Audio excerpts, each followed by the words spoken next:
শিক্ষাবর্ষে প্রিয় শিক্ষার্থীবৃন্দ যারা তোমরা বিদায় নিতে যাচ্ছ, যে সমস্ত শিক্ষার্থী এই সুন্দর আয়োজন ব্যবস্থা করেছ এবং মঞ্চে উপবিষ্ট জনাব সভাপতি, বিশেষ অতিথি এবং অন্যান্য শিক্ষকবৃন্দ, সবাইকে আমার সালাম। আসসালামু আলাইকুম। ওয়ালাইকুম আসসালাম ওয়া রাহমাতুল্লাহি ওয়া বারাকাতুহু। তোমরা আজ মনে হয় যে খুব ক্লান্ত হয়ে পড়েছো না? তোমাদের বয়স কম তো, তোমরা ক্লান্তি একটু দেরিতে আসো। আমি কিন্তু টায়ার্ড, আমি ঘুমাই সমস্ত। বলেন না, পানি দাও। আমি আসলে অনেক পানি বোতল অনেক ঘুরে উঠি আর কি। পানি বোতল ধরুন আমাদের পরে অনেকক্ষণ সাইকেল চালাচ্ছি। স্যারের ফলোয়ার আমি, স্যারের তো অনেক দামি দামি সাইকেল চালা, আমি একটু কম দামি চালাই। স্যার অনেক দূরে দূরে যায়, আমি একটু কাছে কাছে যাই। সাইকেল চালানোর পরে আবার আজকে অনেক ড্রাইভ করলাম, গাড়ি ড্রাইভ করলাম। এরপরে কলেজে আসলাম, এসে অনেকক্ষণ তোমাদেরকে একটু কষ্ট দিয়ে দিয়েছি। কষ্ট দিয়েছি কি, তোমরা নিশ্চয়ই অনেকক্ষণ গেল। আমরা একটু মিটিং এ ছিলাম, কিন্তু আমাকেও ছাড়তে পারছিলাম না। তোমরা সবাই ভালো আছো? আমি তাদের বিদায়ের প্রোগ্রাম তো, আমি যেটা নিজে মনে করি সেটা হচ্ছে কি যে বিদায়ের প্রোগ্রামটাকে আমরা খুব ভারী ভারী কথা বলে এটাকে আমরা ভারাক্রান্ত করতে চাই। আমি সবসময় বিদায়ের অনুষ্ঠানে একটা কথা বলি, সেটা হচ্ছে যে ইটস এ পাসিং আউট। তুমি বললাম এটা হচ্ছে যে আমার কাছে মনে হয় যে একটা চ্যাপ্টার আমরা ক্লোজ করে দিচ্ছি, ঠিক আছে, নতুন আরেকটা চ্যাপ্টারে যাব এবং এটাই করতে কাজে এটা হচ্ছে একটা আমাদের জীবনের একটা ধারাবাহিকতা। কোনো কিছু আমরা কি কেউ আসলে এরকম থেকে যেতে চাইছি? এই চ্যাপ্টারে কেউ থেকে যেতে চাইছি? কারণ এই চ্যাপ্টারে থেকে গেলে আমি নতুন চ্যাপ্টারে যাবো কি? সেক্ষেত্রে এটা বরং আমি মনে করি যে এই জন্য যে এই যে পরের প্রোগ্রামটা তোমরা 19-20 সেশনে ভর্তি হয়েছ, তো সেখানে তোমরা কতজন ভর্তি হয়েছিলে? 100 হবে নাকি? তখন তোমার সিট কত ছিল? 105। তখন কি 105 ছিল 19-20? তখন এরকম মানে একটু কম ছিল, আমার মনে হয় 60-70 হতে পারে। তোমাদের মনে আছে যে কতজন ভর্তি হয়েছিলে?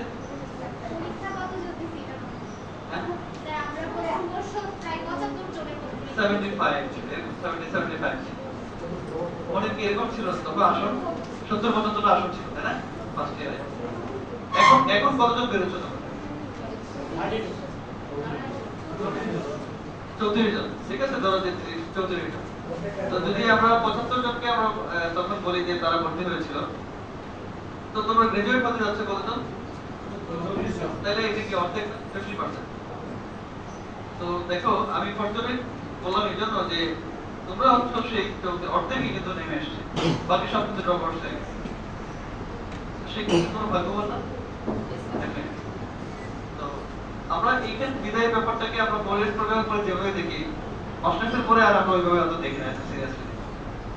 অনেকদিন কেটেছে তো একসাথে, অনেকদিন দেখা 19-এর শেষের দিকে নিশ্চয়ই তোমরা ক্লাস শুরু করেছো, এবং এটা তখন তো 20-এ গেলা, 20-21 এগুলো খুব কঠিন সময় ছিল না, করোনার সময় ছিল।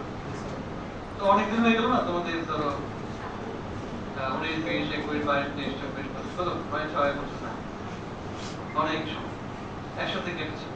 এবং একসাথে তোমরা এই যে একসাথে কাটিয়েছো দীর্ঘ সময়, নিজেদের মধ্যে একটা বন্ড হয়েছে, তাই না? একটা বন্ডেজ তৈরি হয়েছে, এবং বিভাগের সাথে একটা বন্ডেজ আমাদের তৈরি হয়েছে, শিক্ষকদের সাথে, সহপাঠীদের সাথে, শিক্ষকদের সাথে। এবং এটা হচ্ছে যে এটা আমি তোমাদেরকে যেটা বলবো সেটা হচ্ছে যে এই যে একটা সেন্স গ্রুপ, এটাকে আমি বলি যে সেন্স অফ বিলঙ্গিং। অর্থাৎ তোমরা কিন্তু আস্তে আস্তে কি হয়েছে জানো, যে এখন তোমরা কিন্তু ভাবতে শিখেছো এবং তোমরা অনুভব করতে শিখেছো এবং মনে ভীষণভাবে তোমরা দৃঢ়ভাবে বিশ্বাস করো এই ডিপার্টমেন্টটা আমার, মাই ডিপার্টমেন্ট। এটা এটা এখন ফিলিংসটা এই অনুভূতিটা এটা কাজ করে না যে ইট ইজ মাই ডিপার্টমেন্ট, যে এটা আমার ডিপার্টমেন্ট এবং আমি এই ডিপার্টমেন্টে, এই যে একটা অনুভূতি কাজ করছে, এই অনুভূতির জন্ম নিয়েছে, এটাকে বলা হচ্ছে যে সেন্স অফ বিলঙ্গিং। তুমি এখন বিলং করো ডিপার্টমেন্ট। এই ডিপার্টমেন্টের সাথে আমি অনেক সময় আসি, ধরো যে আমি তো অনেকদিন যাবত কলেজের সাথে সম্পৃক্ত, তো বিশেষ করে ধরো যে প্রত্যেক প্রোগ্রামে বিদায় প্রোগ্রামে আমি অনেক সময় আসি, পিছনের দিকগুলোর কথা যদি বলি, অনেক সময় তোমাদের ফ্রেশার্সদের রিসেপশনের সময় মানে যে নতুন যারা ভর্তি হয় তাদের সাথে একমত কথা বলার জন্য তখন আসি। তো এখানে আসলে যেটা হয় কি, যে এখানে আসলে যেটা মনে হয় যে এই বিভাগটা আমি তো ধরো আমাদের কলেজে তো এখন 16টা ডিপার্টমেন্টে অনার্স প্রোগ্রাম চালু আছে। 16টা ডিপার্টমেন্টের মধ্যে আমি এই ডিপার্টমেন্টটাকে বলি এইভাবে, এটার স্পেশালিটি হচ্ছে যে এই ডিপার্টমেন্টটাতে আসলে মনে হয় যে এখানে অনেক যত্ন করে এই ডিপার্টমেন্টটাকে পরিচালিত করা হচ্ছে, একটা যত্নের ছোঁয়া আছে, আছে কিনা? কি করো না? তো আমরা তো চাকরি করি, তো সরকারি চাকরি করি, আপা হচ্ছেন আমাদের সবার মুরব্বী, আমরা সেভাবেই দেখি। আমরা যে নাও, আমি তো তোমাদের কাছে তোমরা বলছো যে আমি প্রধান অতিথি, এটা সেটা বলছো, আমি এখানে প্রিন্সিপাল হিসেবে কাজ করি, এটা সত্য, বাট দিলারাপা হচ্ছেন actually what I like to say is more than principal.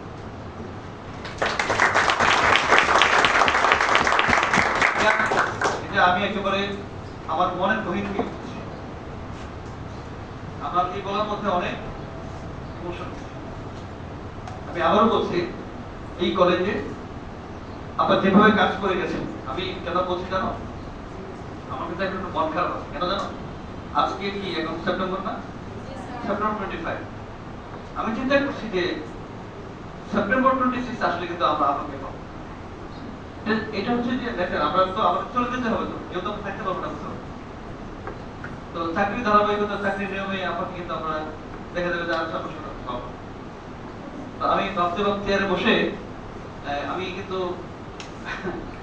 বলি যে আমার কিন্তু একটা ভীষণ রকম একটা ভিতরে কিন্তু একটা কান্না কাজ করছে। কেন করছে জানো? যে আমি বললাম না যে ডিপার্টমেন্টটাতে আসলে পরে ভীষণ ভাবে আমি ফিল করি যে অনেক যত্নে করে আমি কিন্তু শোনো, আমি ছেলে মেয়েদেরকে ভীষণ পছন্দ করি। মানে আমার ডিপার্টমেন্ট তোমরা জানো তো যে আমি অর্থনীতি বিভাগে কিন্তু অনেক দীর্ঘ সময় ধরে আমি এখানে আছি। আমি যখন লেকচারার ছিলাম তখন আমি এখানে এসে ভর্তি হয়ে আমি একটা কলেজ থেকে আসি, ভর্তি নিয়মে আমি আসি, এসে আমি কিন্তু ধরো ব্রাহ্মণবাড়িয়ার সময় আমার চেনা ছিল, আমি যখন এই ব্রাহ্মণবাড়িয়া আমি বদলি হই তখন আর 10টা লোকের মতো আমি কিন্তু এখানে চাকরি করার জন্য বদলি নিয়ে আমি আসি। এবং এই ব্রাহ্মণবাড়িয়া শহরে আমি আমার আমি বোঝার পর থেকে আমি আমার বাড়ি হচ্ছে নবীনগর, কিন্তু নবীনগর থেকে ব্রাহ্মণবাড়িয়াতে কোন রাস্তায় আসতে হয় না আমার চেনা ছিল না, জানতাম। এর কারণটা কি ছিল? কারণ হচ্ছে যে আমার বাবা সরকারি চাকরিজীবী ছিল, কিন্তু সরকারি কর্মকর্তা হওয়ার কারণে ওনার পোস্টিং ছিল খুব দূরে দূরে। তোমরা জেনে খুব অবাক হবে যে আমার আমার স্কুল কিন্তু হচ্ছে অনেক দূরে, আমি বান্দরবান গভর্নমেন্ট হাই স্কুলের ছাত্র। আমি এলাকায় ধরো আমি নবীনগরের ছেলে, কিন্তু আমি কিন্তু বড় হয়েছি অনেক দূরে। পরে যখন কলেজে গেলাম তখন আমি ঢাকা কলেজের ছাত্র ছিলাম। পরে যখন ইউনিভার্সিটিতে গেলাম তখন গাজীপুরে যখন ইসলামিক ইউনিভার্সিটি প্রতিষ্ঠিত হয়, ওই ইউনিভার্সিটির থার্ড ব্যাচ আমার বন্ধু কিন্তু আমার প্রিন্সিপাল স্যার, জানোই তো আমরা কিন্তু সহপাঠী, একই সাথে একই বিভাগে একসাথে পড়াশোনা করা আমাদের দীর্ঘ সময় আমরা বিশ্ববিদ্যালয় জীবনে সহপাঠী একসাথে। তো আমাদের ইয়ে হচ্ছে জানো যে আমরা এমন যে বিশ্ববিদ্যালয়ে ভর্তি হয়েছে গাজীপুরে, কেমন আমাদের কপাল দেখো, ওই ইউনিভার্সিটি শিফট চলে গেছে, মানে কাছে আর থাকতে ছিল না, মানে দূরে চলে চলে যেতে। পরে আমরা অনেক আমরা যেতে চাই না, আমরা অনেক মন করছি যে যাতে যেতে না কিন্তু কোনো কাজ না। আমরা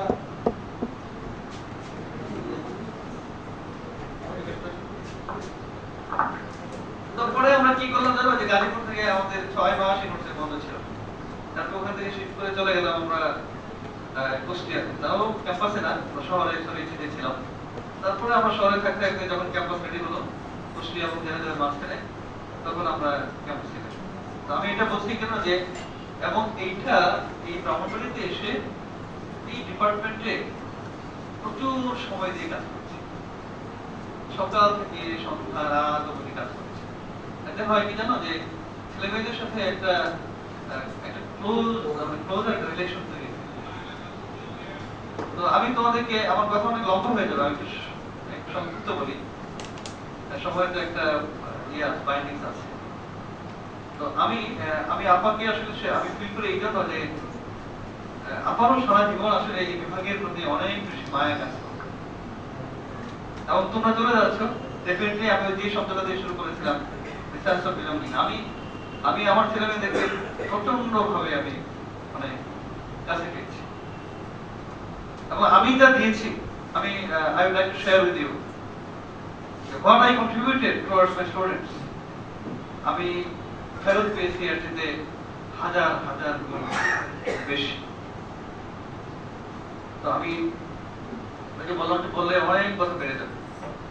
এই কারণে আমি আমার প্রিয় সহকর্মীদের সাথে আমার একটা অনুভূতি আমি শেয়ার করি। সেটা হচ্ছে যে, ধরো যে আমরা হয়তো অন্য চাকরি করতে পারতাম, কিন্তু আমি তোমাদের কাছে একটা কথা বলি, সেটা হচ্ছে যে আমার কাছে ট্রুলি স্পিকিং, আমার কাছে এখন মনে হয় যে আমি শিক্ষকতা করে ভুল করিনি।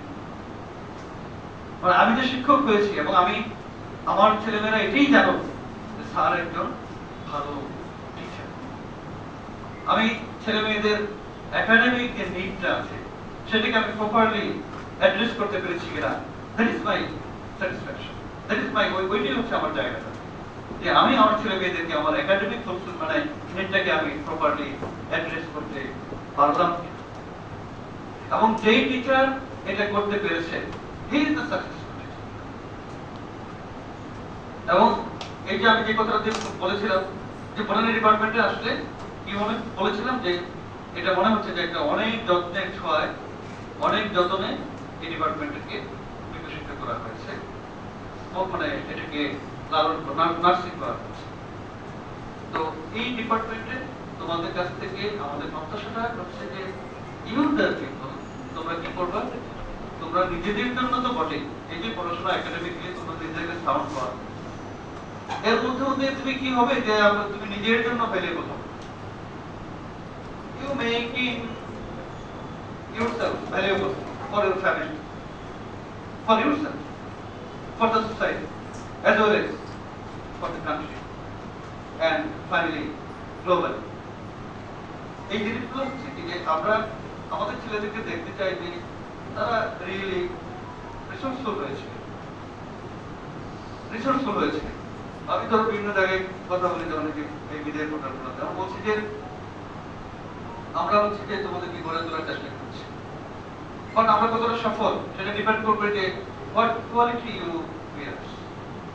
দেখো, what quality you bear or you hold, এটাই হচ্ছে আমাদের মেজার করার মাপকাঠি। এবং তুমি যদি ধরো আমার এখানে ছেলেমেয়েরা যদি পড়াশোনা করে রিয়েলি রিসোর্সফুল হয়, তাদের কনসেপচুয়ালি তারা যদি ডেভেলপ করে, তাদের নলেজ যদি এনহ্যান্স করে, তাদের অ্যাটিটিউড যদি পজিটিভ হয়, তাদের প্র্যাকটিস যদি সাউন্ড হয়, দ্যাট ইজ আওয়ার ওইটাই হচ্ছে আমাদের সফল। আমরা মনে করবো যে টিচার হিসেবে আমরা সফল। এবং আমরা তোমাদের কাছ থেকে যেটা প্রত্যাশা করবো যে এখন তো তোমরা ইউর ম্যাচিউর, যে তোমরা এখন গ্রাজুয়েট হতে যাচ্ছ, এবং সামনে তোমরা সমাজকে তোমরা দেওয়ার সময় তোমাদের চলে এসছে। এবং আমরা তখনই সফল টিচার যে তোমরা যখন সমাজের জন্য যদি কোনো, তোমরা কেউ নবডি মানে মিসক্রিয়েন্টস যাতে না। আজকে আমাদের সমাজে সবচাইতে জরুরি যে বিষয়টা, সেটা হচ্ছে যে ভালো মানুষ, একাডেমিক সুপিরিয়রিটি এগুলো থাকতে পারে, এগুলো কোনো প্রবলেম নেই, এগুলো কোনো সমস্যা নেই।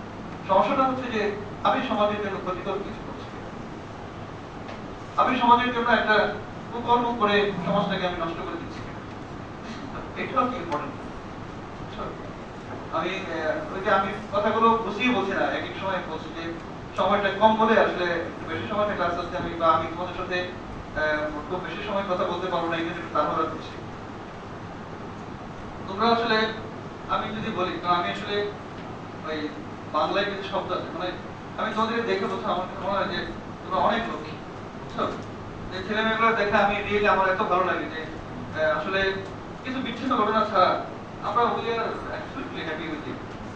তোমাদেরকে নিয়ে আমরা অনেক ভালো আছি, এবং তোমরা যদি ভালো করো, প্রতিষ্ঠিত হও, এবং সমাজে ভালো কিছু করো, আমরা দূর থেকে আমরা যদি শুনি যে আমার এই ছেলেটা এই মেয়েটা ভালো করেছে, ওটা আমাদের ভালো লাগে। এই কারণে আমরা দোয়া করবো তোমরা সবাই ভালো থাকো। আমাদের হোস্টেলে কথা বলছিলে, কিছু কথা বলছিলে এখানে হোস্টেলে থাকো তুমি বললাম, তবে আমি কি করবো যে আপা বলতেছিলাম আমাদের যে স্যার দেখছেন যে এরা কত কিছু খেয়াল করে, খেয়াল করেছে আমার ছেলেমেয়েরা আসলে ওরা খেয়াল করে আমরা টিচাররা কি করি কি করছি। Thank you very much. তুমি তো শুরু করতে বলছিলে যে তুমি নাকি কথা বলতে গিয়া তোমার জড়তা চলে আসবে। ওই আমি তো দেখলাম যে তুমি অনেক চমৎকার করে কথা বলছো, তোমার মধ্যে এত সুন্দর করে আমি কথা বলতে পারছি না, আমাদের মনে হচ্ছে তাই না? ও অনেক নাইসলি প্রেজেন্ট করছে, তাই না? শুরুতে বলছিল কি এটা হচ্ছে ওর বিনয়, শুরুতে বলছিল যে না আমি তো আমার জড়তা এসে ও দেখুন বলতে বলতে বলতে বলতে সে অনেক কথা বলে ফেলছে এবং চমৎকার করে থ্যাংক ইউ ভেরি মাচ। বসো ভালো। হ্যাঁ, ছেলে মেয়ে গুলারে দেখলে আমার মানে মন জড়িয়ে যায়। এই যে একটা মেয়ে দেখো ওই কোরআন তেলাওয়াত করছে, সূরা ইয়াসিন থেকে তেলাওয়াত করছে, খুব নাইস রিসাইটেশন তেলাওয়াত, চমৎকার, তাই না? আমার কাছে খুব ভালো লাগছে যে মেয়েরা এত সুন্দর করে কোরআন তেলাওয়াত করতে পারলো। কে তুমি করছিলে? Thank you very much. কত সুন্দর তেলাওয়াত করছে, তার ভালো লাগে বুঝছি যে এই মেয়েটা তেলাওয়াত করছে। এই যে আমি তো মানে আমি বলবো যে ওভারওয়েলমিং শব্দটা শুনছি, আমি একটু অভিভূত হয়ে গেছি। এই যে তোমরা এই যে ইয়াটা করছো দেয়ালিকাটা, এবং তোমাদের তো আইডিয়াটা এত চমৎকার, হ্যাঁ, যে তোমরা একটা টাইমলাইন তৈরি করেছো ক্লাইমেট চেঞ্জ। আমি নিজেই ভাবতে পারি ক্লাইমেট চেঞ্জ আমরা অনেক কথা শুনি, কিন্তু দেখো তোমরা চিন্তা করছো যে মানে কোন সময়টা থেকে ক্লাইমেট চেঞ্জ নিয়ে লোকজন কথাবার্তা বলা শুরু করেছে, তাদের সায়েন্সের মধ্যে কখন আসছে যে ক্লাইমেট চেঞ্জ হয়ে যাচ্ছে, এবং এটা আমাদের জন্য একটা বড় বিব্রতকর পরিস্থিতি তৈরি করবে বা করছে। এইটা জিনিসটা তো কখন থেকে শুরু হয়েছে, সেটা থেকে তোমরা একটা টাইমলাইন তৈরি করতে শুরু করছো। ভেরি চমৎকার, এক্সিলেন্ট আইডিয়া। বুঝছো, আমরা ইকোনমিক্স ছাত্র হিসেবে যেটা করি সেটা হচ্ছে কি, এই যে আমরা ডেভেলপমেন্টের কথা বলি না, তো ডেভেলপমেন্ট আমরা মনে করি যে অনেক গাড়ি, অনেক আয়, অনেক কিছু, এগুলো করলে আমরা মনে করি যে দিস ইজ দ্য ডেভেলপমেন্ট। মানে অনেক বড় বড় অট্টালিকা, অনেক বড় বড় রাস্তা, অনেক বড় বড় অনেক বেশি বেশি গাড়ি, তাই না? অনেক বড় বড় শিল্প কারখানা ইত্যাদি, এগুলো হচ্ছে আমাদের ডেভেলপমেন্টের ইন্ডিকেটরস, এগুলো বলি না আমরা। এখন আমরা অর্থনীতিবিদ যারা বলছেন যে এটা হচ্ছে কি, যে এই যে আমরা অনেক অনেক শিল্প কারখানা করে তুলছি, তাতে কি হচ্ছে, অনেক অনেক ধোঁয়া হচ্ছে। সেগুলো কি হচ্ছে, বাকি সব প্রসেসটা তোমাদের জানা আছে, যে আমরা বায়ুমণ্ডলকে কিভাবে একদম ওয়ার্মার করে দিচ্ছি, মানে উষ্ণ করে তুলছি। এতে করে কি হচ্ছে, আলটিমেটলি সবাই জানছে এগুলো ওজোন লেয়ারকে ডিপ্লিট করে দিচ্ছে, ওজোন লেয়ারকে ক্ষতিগ্রস্ত করে দিচ্ছে। সূর্য থেকে আল্ট্রাভায়োলেট রে আমাদের পৃথিবীতে চলে আসছে, একটা গ্রিন হাউস এফেক্টের কথা আমরা বলি, এগুলো আসলে সব হচ্ছে। তোমরা বোটানিক ছাত্রের সময় সবগুলো তোমাদের জানা আছে। তো এখন ওই যে ইকোনমিক্স যারা আমরা অর্থনীতি করি, তারা বলছি যে আমরা ডেভেলপ করছি, আমরা আগাচ্ছি। অ্যাকচুয়ালি এই আমরা এই যে ডেভেলপমেন্টের নামে এত কিছু হয়েছে করে আমরা যা করছি, এগুলো রিয়েলি আমাদের these elements are not making us happy।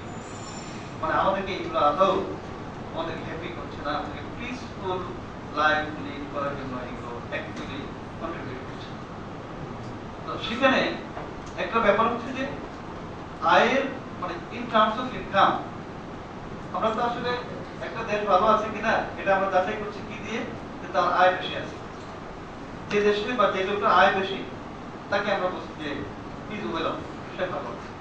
কিন্তু ইকোনমিক্যালি বা অনেকদিন থেকে ইকোনমিক্সরা বলছে যে না, in terms of only in terms of income সে ভালো আছে, এটা বলার কোনো সুযোগ নাই। কারণ হচ্ছে এই যে ধরো পরিবেশগত বিপর্যয় যেটা আমরা ডেকে আনছি উন্নয়নের নামে, দেখেছি অ্যাকচুয়ালি আমরা পিছিয়ে গেলে ওই পরিবেশটাকে ওইটাকে আবার জায়গায় আনার জন্য, অর্থাৎ ওটাকে পুষিয়ে দেওয়ার জন্য, কম্পেনসেট করার জন্য আমরা আরো অনেক বেশি অর্থ সেখানে বরাদ্দ করতে হচ্ছে, ওই যে ক্ষতিটা পরিবেশের হয়েছে সেটাকে কম্পেনসেট করা। তাইলে আসলে বিষয়টা দাঁড়াচ্ছে কি, যে আমরা অনেকটা আগাচ্ছি, অ্যাকচুয়ালি আবার পিছিয়ে ওই কম্পেনসেট করার জন্য আবার অনেকটা পিছিয়ে যাচ্ছে। এটা আসলে যেটা ওই যে আমরা একটা অঙ্ক করতাম না হায়ার সেকেন্ডারি লেভেলে যে বানানো 2 ফিট উঠছে আর 3 ফিট নেমে গেছে। তো অ্যাকচুয়ালি আমাদের ডেভেলপমেন্টের যে গেমটা এটা একটা এইটাই আমরা মনে করছি যে আমরা উঠে গেছি 3 হাত আসলে নেমে গেছি 4 হাত বুঝছো? তো এটা আসলে ultimately in true sense development বলতে আমাদের যেটা বোঝায় সেটা আমরা আসলে সেটা যে এই জন্য এখন কি হয়েছে জানো, এখন আমরা নতুন নতুন কিছু ইন্ডেক্স তৈরি করছি, হ্যাপিনেস ইন্ডেক্স তৈরি করছি, আমরা তৈরি করেছি যে হিউম্যান রিসোর্স ডেভেলপমেন্ট ইন্ডেক্স, হ্যাঁ এসডিআই তৈরি করছি।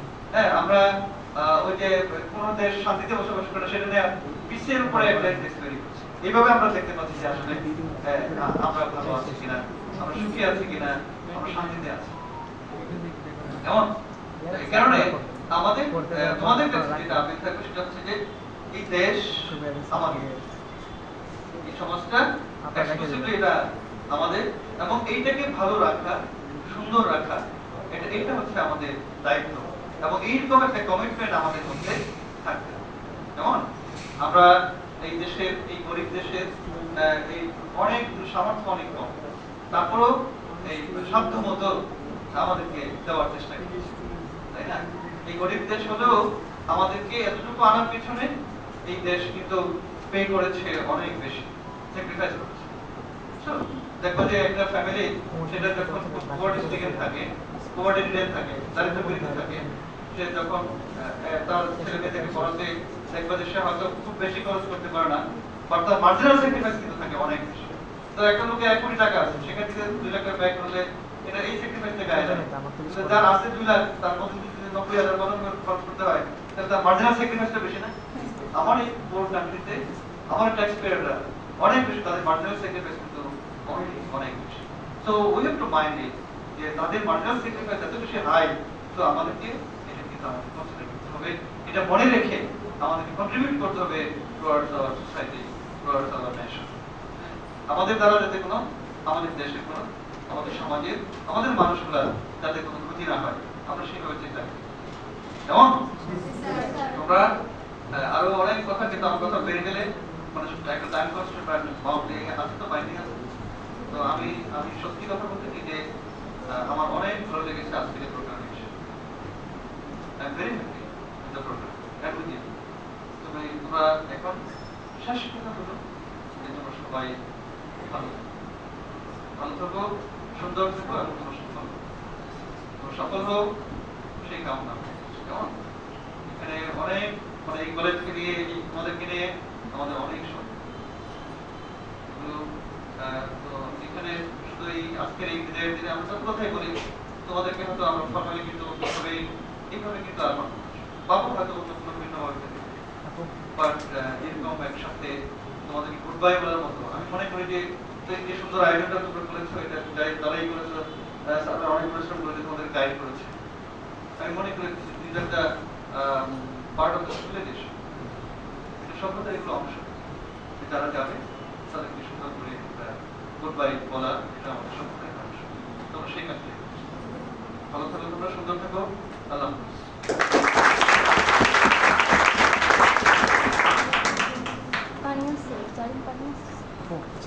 ধন্যবাদ স্যারকে স্যারের মূল্যবান বক্তব্য জন্য। এবার সমাপনী বক্তব্য প্রদান করবেন উদ্ভিদ বিজ্ঞান বিভাগের বিভাগীয় প্রধান, আজকের অনুষ্ঠানের সভাপতি প্রফেসর দিলারা আক্তার খান ম্যাম। ম্যামকে ম্যামের মূল্যবান বক্তব্য প্রদান